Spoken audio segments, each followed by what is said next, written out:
Welcome back, everybody. Ryan, our next question is one that we do get quite often, and it also gets a lot of attention in a lot of medical journals. A lot of people will recognize this question, and it is, should I avoid the sun, and are tanning beds bad for me? Okay. Well, I'm sure that you have all heard that if you go out into the sun for too long, you have an increased chance of getting skin cancer. Mhm. Now, to some, that might sound absurd, but is it really?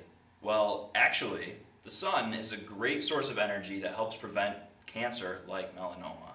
Wait.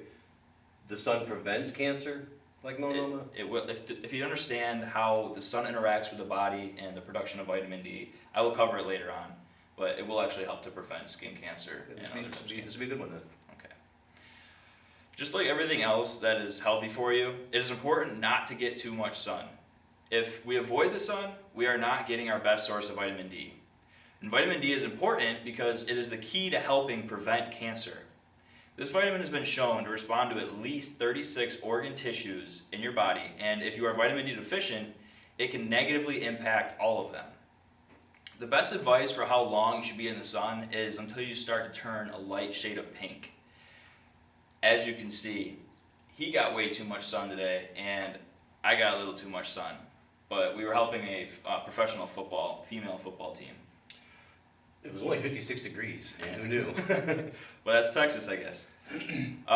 That means this, once your skin starts turning a light shade of pink, that means that your skin is starting to burn, and it'll put you at a higher risk of skin cancer. And that's why I said don't stay in the sun for too long, because too much of anything is a bad thing. Just like if you get too much water, you will die of water toxicity. Yeah. Well, as we know, water is essential for life, but so is the sun. See, the sun gives two main types of ultraviolet light, UVA and UVB. You can almost think of UVA as bad and UVB as the good guy.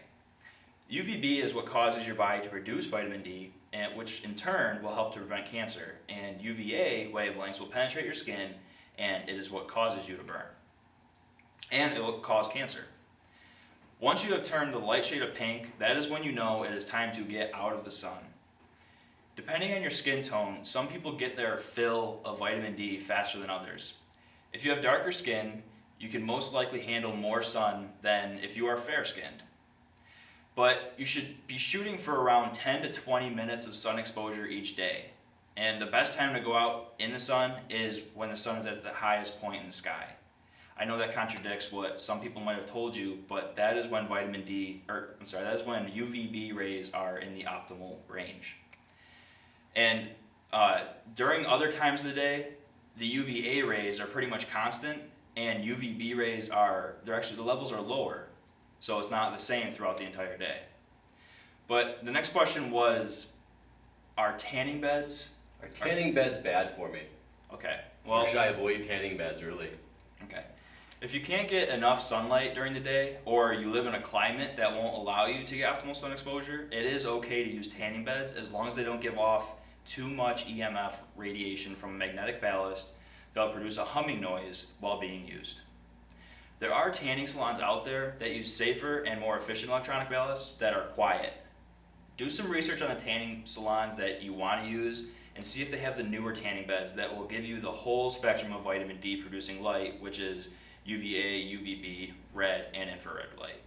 I hope that helps to clarify a little bit. You do It definitely does, need and sun. I suppose the question a lot of people would have at this point is about the suntan lotion they use. Suntan lotion. Okay. So is there like because I've heard actually that suntan lotion causes skin cancer. Right. But it's not really suntan lotion. That means the lotion is blocking the wrong rays. So what happens is you actually have to check your suntan lotion, because most suntan lotion will actually, about 90%, will block the UVB rays and allow the UVA rays through. So that's why I say your suntan lotion actually It will cause cancer because it is blocking the sun rays that actually help your body to produce vitamin D, which negatively will impact your body. Right. And yeah, there you go. But the suntan lotion is not always your safe haven. You have to make sure that you're getting the right kind that does block UVA rays and UVB rays. Great. And you know, it's really interesting. A couple of years ago, I went in for my annual physical, And one of the things they actually checked for was vitamin B, and they said that I was deficient in that. And I asked, why do you even check for that? And I thought, I was getting all my vitamins. And this was a couple of years ago before I started to learn all we have learned about health and wellness and nutrition. And they said that, for years they've been telling everybody to stay out of the sun, stay out of the sun, stay out of the sun. But now in your annual physicals, they actually have to check for that vitamin D. Yeah. Because now we've become deficient in it because we're not getting enough sunlight. And then you have to go take a vitamin D supplement. Right. So, And like I said, if you're deficient in vitamin D, that will negatively impact about 36 organ tissues in your body. Well, thank you very much for that answer. You're welcome. Thank you.